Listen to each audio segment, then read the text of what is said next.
क्या आपको 28 जुलाई का इंतज़ार है कि कोर्ट में क्या हुआ?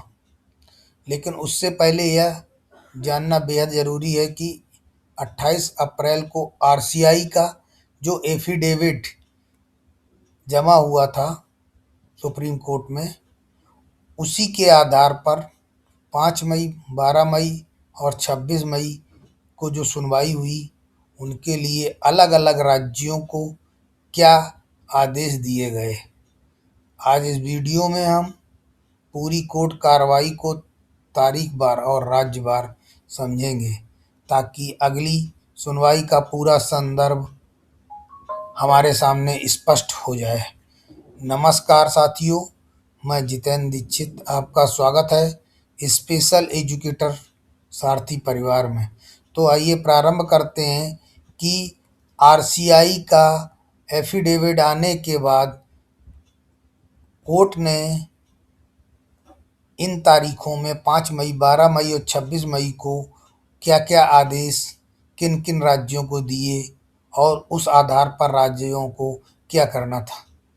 सर्वप्रथम हम प्रारंभ वहीं से करते हैं कि 28 अप्रैल को आरसीआई का जो एफिडेविट आया था, उसमें क्या बात कही थी, जिसने पूरे केस की दिशा ही बदल दी।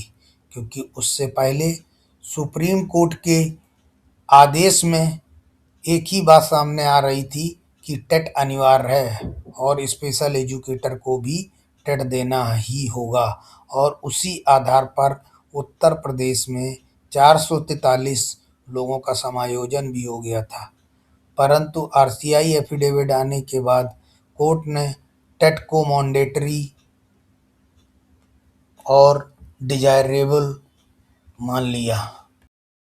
सुप्रीम कोर्ट में आरसीआई ने अपना महत्वपूर्ण एफिडेविट स्पेशल एजुकेटरों के लिए दाखिल किया, जिसका सारांश इस प्रकार है कि आरसीआई ने सुप्रीम कोर्ट में स्पष्ट किया कि स्पेशल एजुकेटर की नियुक्ति के लिए टीटी अनिवार्य योग्यता नहीं है। यानी कि स्पेशल एजुकेटर को नियुक्ति के लिए टीटी का होना आवश्यक नहीं है। आरसीआई के अनुसार केवल स्पेशल एजुकेशन क्वालिफिकेशन या जो स्पेशल फील्ड में कार्य करने की जो योग्यता निर्धारित की गई है और आरसीआई रजिस्ट्रेशन ही वैधानिक अनिवार्य योग्यता है। यानी कि आरसीआई का कहना यह है कि स्पेशल एजुकेशन के फील्ड में दिव्यांग बच्चों के लिए कोई व्यक्ति अगर कार्य करना चाहता है तो उसको आरसीआई की जो क्वालिफिकेशन डिसाइड की गई है वो होनी चाहिए, और आरसीआई का रजिस्ट्रेशन यानी कि सीआरआर नंबर होना बहुत ही आवश्यक है, तभी वो इस फील्ड में कार्य कर सकता है। अब यदि कोई राज्य, आरसीआई ने बताया कि यदि कोई राज्य अपनी भर्ती प्रक्रिया में टीटी शामिल करता है तो वह केवल स्क्रीनिंग प्रोसेस का हिस्सा हो सकता है, ना कि टीटी की अनिवार्यता। मतलब कोई भी राज्य नियुक्ति में टीटी को अनिवार्य नहीं कर सकता है। हाँ, वो चाहता है कि इस टीटी के लोगों को लेना चाहता तो या जे स्क्रीनिंग के तहत या राज्य अपने स्तर से चाहे तो ले सकता है। यही आरसीआई ने यहाँ पर हम स्पेशल एजुकेटर के लिए थोड़ी सी गलत बात बोली है। आरसीआई के एफिडेविट को संज्ञान लेने के बाद सुप्रीम कोर्ट ने कहा कि जिन राज्यों में टीटी लागू है वहां टीटी को मैंडेटरी नहीं बल्कि डिजायरेबल क्वालिफिकेशन माना जाए।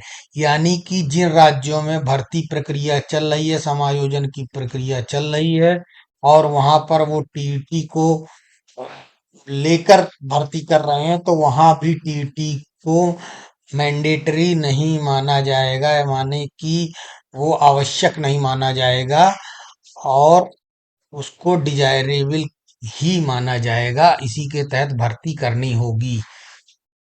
अगली सुनवाई की जो कि 5 मई 2026 को हुई, आरसीआई के एफिडेविट के बाद अगली डेट यही 5 मई 2026 लगाई गई थी, जिसमें छत्तीसगढ़, उत्तर प्रदेश, गुजरात राज्य की सुनवाई हुई। तो सबसे पहले हम सारांश लेकर प्रस्तुत हुए हैं छत्तीसगढ़ का। छत्तीसगढ़ ने बताया कि कोर्ट को बताया कि हम 155 रिसोर्स पर्सन और 85 संविदा स्पेशल एजुकेटरों की नियुक्ति करने जा रहे हैं। इस पर कोर्ट ने कहा 155 रिसोर्स पर्सन और 85 संविदा स्पेशल एजुकेटर को स्क्रीनिंग कमेटी के सामने प्रस्तुत करने का निर्देश दिया है और स्क्रीनिंग कमेटी के माध्यम से संविदा एवं कार्यरत स्पेशल एजुकेटरों की पात्रता की जांच कर आरसीआई योग्य अभ्यर्थियों को नियुक्ति देने का अधिकार दिया। यानी कि उन्होंने कहा कि आप जितने भी संविदा पर कार्यरत स्पेशल एजुकेटर हैं उनकी जांच करें और आरसीआई के अनुसार योग्य पाए गए अभ्यर्थियों को नियुक्ति दें। साथ ही कोर्ट ने यह भी उल्लेख किया कि राज्य में 49,000 से अधिक दिव्यांग बच्चे हैं, तो इन बच्चों के हिसाब से लगभग 3,981 स्पेशल एजुकेटर पदों की भर्ती होनी चाहिए या आवश्यकता यहाँ पर 3,981 स्पेशल एजुकेटर की होगी। कोर्ट ने पूरी प्रक्रिया को निर्धारित समय में पूरी कर जुलाई में एक्शन टेकन रिपोर्ट दाखिल करने को कहा। मतलब छत्तीसगढ़ से राज्य से भी उन्होंने जुलाई जुलाई के महीने में अपनी जो भी कार्रवाई की है उसको दाखिल करने के लिए कहा। अब बात करते हैं उत्तर प्रदेश राज्य की, जो कि सबसे महत्वपूर्ण राज्य है और इसी राज्य ने कोर्ट में टीटी के माध्यम से भर्ती कराने का एफिडेविट दिया, तभी से टीटी का मामला सामने आ गया। नहीं तो पहले सुप्रीम कोर्ट ने 5 मार्च 2025 के आदेश में यही कहा था कि स्क्रीनिंग करा के आप संविदा पर कार्यरत स्पेशल एजुकेटरों की भर्ती कीजिए। तो अब इनके साथ कोर्ट ने उस दिन क्या संज्ञान में लिया, इन्होंने बताया कि लगभग 4900 पद रिक्त हैं, क्योंकि 5335 पदों पर भर्ती होनी थी, जिसमें 400 कुछ की इन्होंने भर्ती कर दी थी। तो इन्होंने दिखाया कि 4900 पद अभी भी रिक्त हैं। कोर्ट ने उत्तर प्रदेश सरकार को स्पष्ट आदेश दिया कि दो प्रमुख हिंदी समाचार पत्रों में विज्ञापन जारी कर संविदा एवं आउटसोर्सिंग से कार्यरत स्पेशल एजुकेटर से आवेदन आमंत्रित करने का निर्देश दिया है। और कोर्ट ने भी कहा स्क्रीनिंग कमेटी को 7 मार्च 2025 के आदेश के अनुसार सभी पात्र अभ्यर्थियों पर विचार करने का निर्देश दिया। यानी कि 7 मार्च 2025 को जो आदेश आया था उसी के तहत स्क्रीनिंग कमेटी के अनुसार नियुक्ति करने का आदेश दिया। आरसीआई के एफिडेविट के आधार पर टीटी को अनिवार्य नहीं बल्कि डिजायरेबल योग्यता यहाँ भी कहा गया है। यदि किसी अभ्यर्थी को इस भर्ती प्रक्रिया में यदि किसी अभ्यर्थी को अस्वीकृत किया जाता है तो कारण को लिखित रूप से बताना होगा। ये भी आदेश सुप्रीम कोर्ट द्वारा जारी किया गया और सुप्रीम कोर्ट ने स्पष्ट रूप से उत्तर प्रदेश के सरकार को आदेशित किया कि जुलाई में सुप्रीम कोर्ट के समक्ष एक्शन टेकन रिपोर्ट प्रस्तुत करने का निर्देश दिया कि जैसे ही छुट्टी के बाद जो ग्रीष्मकालीन अवकाश होने वाला उसके उपरांत जब जुलाई में केस को सुना जाएगा उस दिन एक्शन टेकन रिपोर्ट यानी कि जो भी कार्रवाई इतने दिनों के बीच की गई है उसको प्रस्तुत करने का निर्देश दिया है। जब तक स्क्रीनिंग और नियुक्ति की प्रक्रिया पूरी नहीं हो जाती तब तक नई भर्ती का विज्ञापन भी जारी नहीं किया जाएगा। कोर्ट ने यह भी कहा कि जब पूरी स्क्रीनिंग और नियुक्ति की प्रक्रिया पूरी नहीं हो जाती तब तक भर्ती का विज्ञापन जारी नहीं किया जा सकता। यहाँ पर ही ये बात सिद्ध होती है कि जो फ्रेशर चाह रहे हैं कि हमारी भी नियुक्ति की जाए, तो ये स्पष्ट कोर्ट ने उस दिन आदेश दिया था कि जब तक ये भर्ती नहीं हो जाती तब तक कोई नई भर्ती विज्ञापन नहीं निकलेगा। उसके बाद उसी दिन कोर्ट ने गुजरात को सुना, गुजरात राज्य की सुनवाई की। गुजरात के लिए उन्होंने कहा कि लगभग 1504 स्पेशल टीचर एजुकेटर कार्यरत हैं। गुजरात ने कहा कि हमारे वहाँ लगभग 1504 स्पेशल एजुकेटर कार्यरत हैं। सुप्रीम कोर्ट राज्य सरकार को दो प्रमुख गुजराती समाचार पत्रों में विज्ञापन कर संविदा स्पेशल टीचर के आवेदन आमंत्रित करने का निर्देश दिया। मतलब जो भी निर्देश इन्होंने उत्तर प्रदेश को दिए थे वही सुप्रीम कोर्ट ने गुजरात सरकार को भी दिए हैं। जैसे संविदा अभ्यर्थी की स्क्रीनिंग कर उनकी नियुक्ति नियमितीकरण पर विचार करने को कहा। हाँ, कोर्ट ने स्पष्ट किया कि उत्तर प्रदेश के लिए दिए गए पैरा 10 और 14 के सभी निर्देश गुजरात पर भी समान रूप से लागू होंगे। यानी कि जो उत्तर प्रदेश के लिए कोर्ट ने आदेश किया था वही सारे आदेश उन्होंने गुजरात सरकार के लिए भी लागू किए थे। अब बात करेंगे हम अगली डेट की।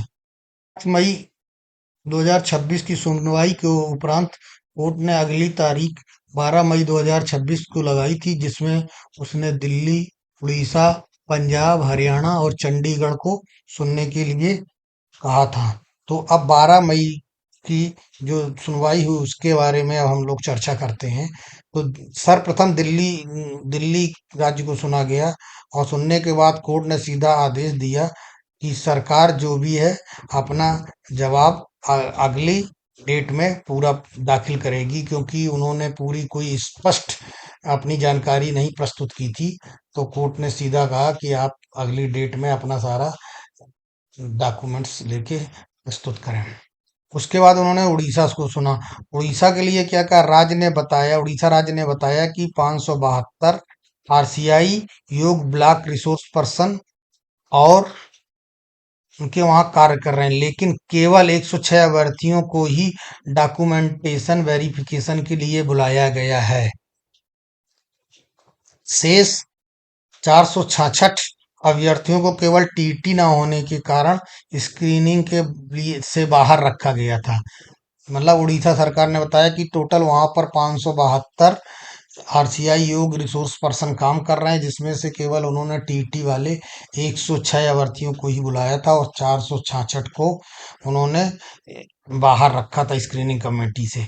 सुप्रीम कोर्ट ने आरसीआई की एफिडेविट का हवाला देते हुए स्पष्ट आदेश दिया कि टीटी अनिवार्य नहीं है, बल्कि डिजायरेबल वांछनीय योग्यता है।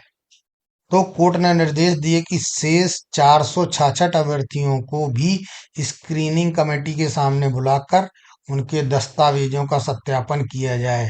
कोर्ट ने कहा टीटी यहाँ पर अनिवार्य नहीं है, इसलिए आपने जो 466 कैंडिडेट को छोड़ दिया है उनको भी स्क्रीनिंग कमेटी के सामने बुलाकर उनके भी दस्तावेजों की जांच करें।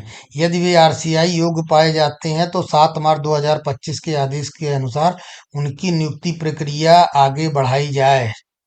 राज्य सरकार को 14 जुलाई 2026 तक विस्तृत एफिडेविट दाखिल करने का समय दिया गया।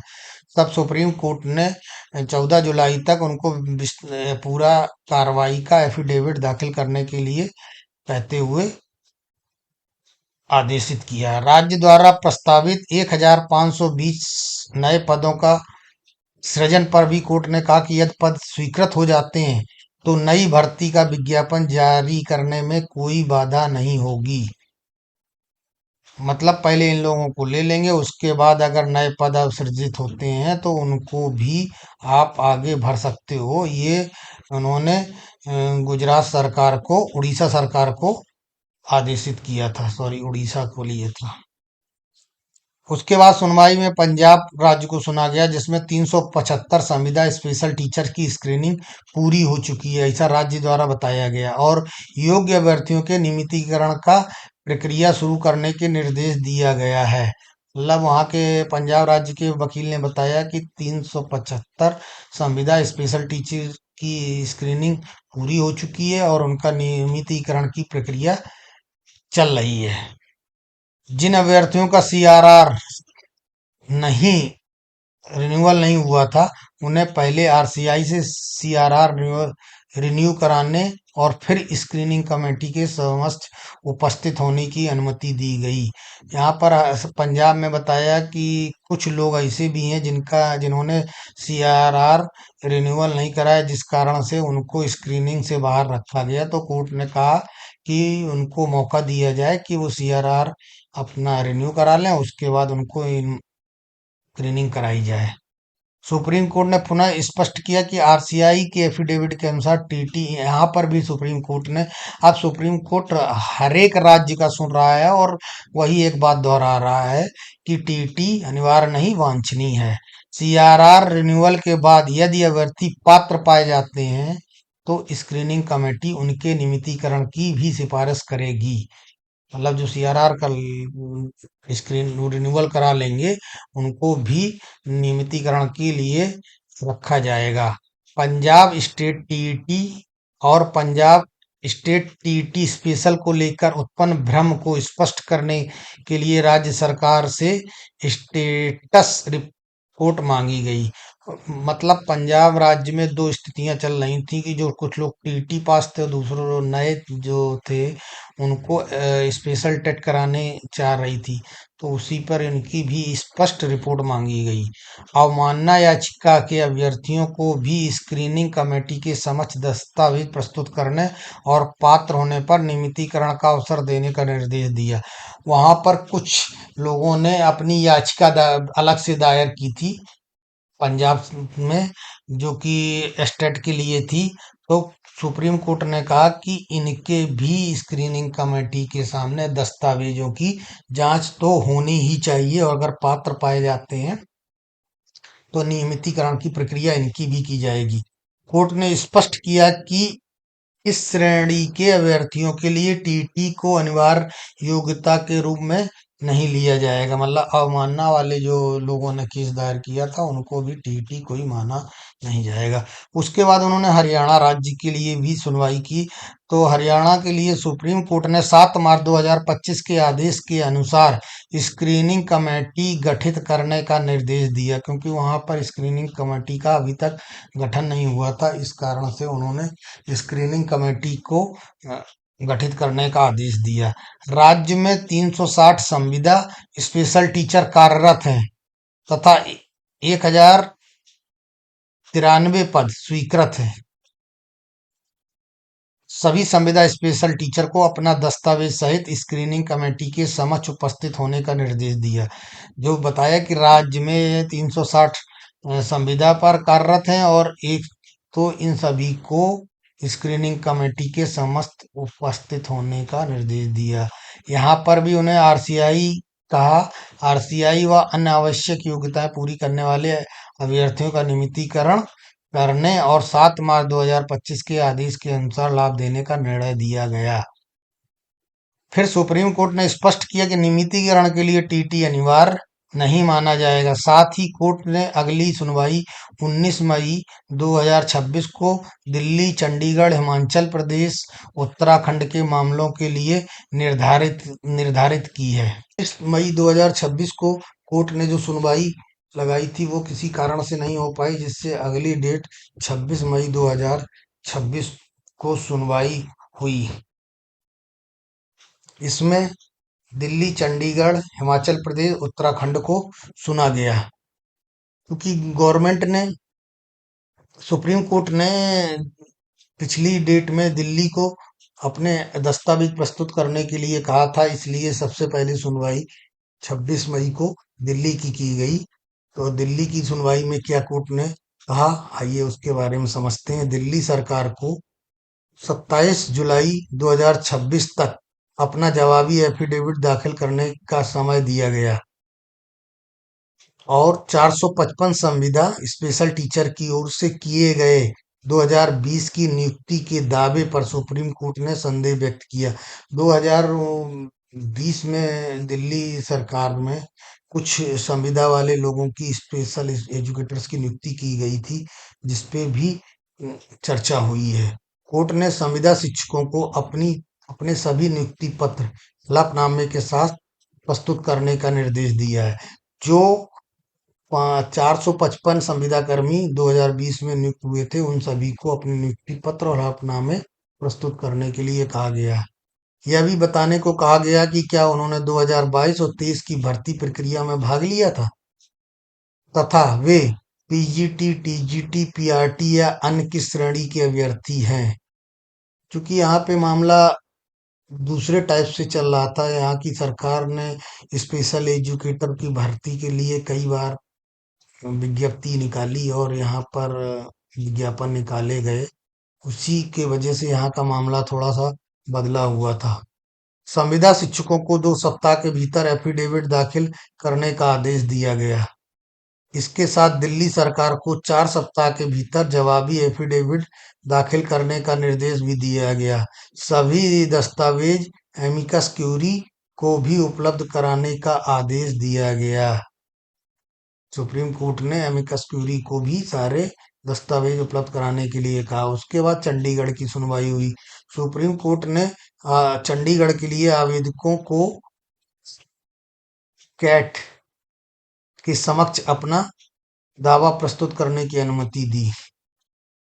क्योंकि सुप्रीम कोर्ट में एक अलग बेंच चल मतलब वहाँ पे स्पेशल राज्य का दर्जा प्राप्त है, इसलिए वहाँ की व्यवस्था चेंज होने के कारण वो उन्होंने स्क्रीनिंग कमेटी को ना दे करके कैट उनका कोई डिपार्टमेंट है उसको उन्होंने प्रस्तुत करने की अनुमति दी। 23 पद संविदा शिक्षकों के लिए आरक्षित बताए गए, जिन पर नियुक्ति का निर्णय कैट करेगा। कोर्ट के समक्ष बताया गया कि 23 संविदा शिक्षकों में से 16 लिखित परीक्षा में सफल नहीं हो सके। उन्होंने कैट वाली परीक्षा कराई होगी जिसमें से 23 में से 16 सफल नहीं हो सके। 96 विज्ञापित पदों में से 36 पदों पर नियुक्ति हो चुकी है।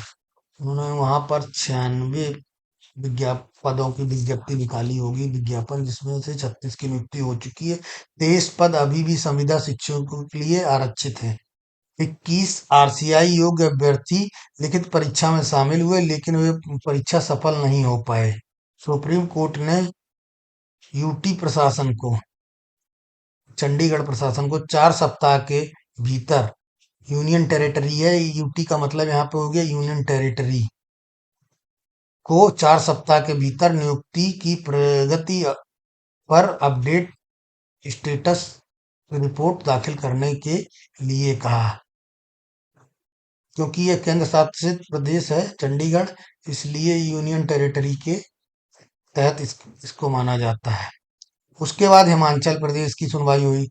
हिमाचल प्रदेश के लिए राज्य सरकार ने बताया कि स्पेशल टीचर के 245 पद सृजित किए गए हैं, जिनमें 138 पद प्री प्राइमरी से कक्षा 5 तथा 107 पद कक्षा 6 से 12 के लिए हैं। कोर्ट ने बताया कि भर्ती प्रक्रिया जारी है। उत्तरांचल अरे हिमाचल प्रदेश के वकील द्वारा बताया गया कि भर्ती प्रक्रिया जारी और परीक्षा आयोजित की जा चुकी है। राज्य ने कहा 6 सप्ताह के भीतर नियमित नियुक्तियां करने की स्थिति में होगा। सुप्रीम कोर्ट ने निर्देश दिया कि नियुक्तियां पूरी होने के बाद 4 सप्ताह के भीतर राज्य सरकार को अपना एफिडेविट दाखिल करना होगा। स्टेटस रिपोर्ट में यह भी बताया जाए, जो स्टेटस रिपोर्ट दाखिल करनी है उसमें यह भी बताया जाए कि स्क्रीनिंग कमेटी ने कितने पद संविदा स्पेशल टीचर की स्क्रीनिंग की और उनमें से कितने नियुक्ति के लिए पात्र पाए गए, इसकी भी जानकारी देनी होगी। उसके उपरांत उत्तराखंड राज्य को सुना गया। इसके लिए सुप्रीम कोर्ट ने बहुत ही महत्वपूर्ण आदेश दिए। उत्तराखंड सरकार को 4 सप्ताह के भीतर विस्तृत एफिडेविट दाखिल करने का निर्देश दिया गया, क्योंकि यहाँ पर अभी कोई भर्ती प्रक्रिया प्रारंभ ही नहीं हुई थी। 7 मार्च 2025 के बाद से अभी तक यहाँ पे कोई भी प्रगति हुई नहीं थी। इस कारण से सुप्रीम कोर्ट ने इनको 4 सप्ताह के अंदर अपना एफिडेविट दाखिल करने के लिए कहा। संबंधित अंतरिम आवेदन पर नोटिस जारी किया गया। राज्य सरकार को 3 सप्ताह के भीतर जवाबी हलफनामा दाखिल करने का भी आदेश दिया गया। ये चारों राज्यों को सुनने के बाद सुप्रीम कोर्ट ने अगली डेट 22 जुलाई 2026 लगाई, क्योंकि इसके बाद वो ग्रीष्मकालीन अवकाश के कारण कोर्ट बंद हो रहा था जून के महीने में, तो उन्होंने जुलाई में सुनवाई के लिए 28 तारीख की डेट लगाई हुई है। 26 मई 2026 को दिल्ली, चंडीगढ़, हिमाचल प्रदेश, उत्तराखंड को सुनने के बाद कोर्ट ने 22 जुलाई की जो डेट लगाई और एफिडेविट जमा करने के लिए कहा, वो सभी इतन 5 मई, 12 मई, 26 मई, जिन जिन राज्यों को सुना गया सभी को अपने दस्तावेज एफिडेविट जमा करने होंगे। अब इस राज्यों को सुनने के बाद कोर्ट ने प्रत्येक राज्य के साथ जो बातें कहीं उनको भी आइए समझते हैं। अब तक सुप्रीम कोर्ट ने लगभग सभी राज्यों में एक समान सिद्धांत अपनाया। कोर्ट ने क्या क्या कहा, आरसीआई की योग्यता को प्राथमिकता दी, टीटी को केवल डिजायरेबल क्वालिफिकेशन माना।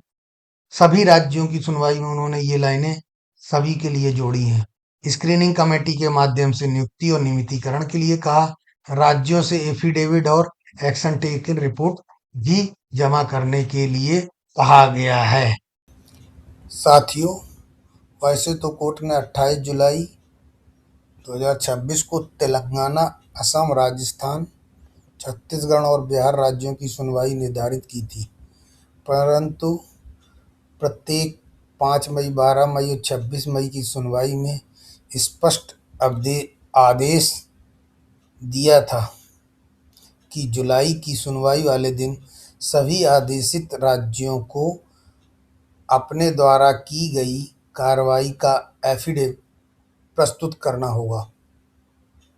अतः इस आधार पर तेलंगाना, असम, राजस्थान, छत्तीसगढ़, बिहार की सुनवाई होगी और सभी राज्यों को अपने अपने एफिडेविट भी प्रस्तुत करने पड़ेंगे, क्योंकि नियुक्ति की प्रगति की समीक्षा की जाएगी। अब यह कोर्ट पर निर्भर करेगा कि जो एफिडेविट राज्य द्वारा सबमिट किए जा रहे हैं उन पर वह तत्काल कार्रवाई या सुनवाई करके डिसीजन लेता है या फिर अगली डेट में उन सभी के लिए निर्देश जारी करता है। यह तो हम सभी को 28 जुलाई की सुनवाई के उपरांत ही जानकारी हो पाएगी। अतः अब हम सभी को धैर्य के साथ 28 जुलाई 2026 का इंतज़ार करना होगा कि कोर्ट हम सभी के लिए क्या आदेशित करती है।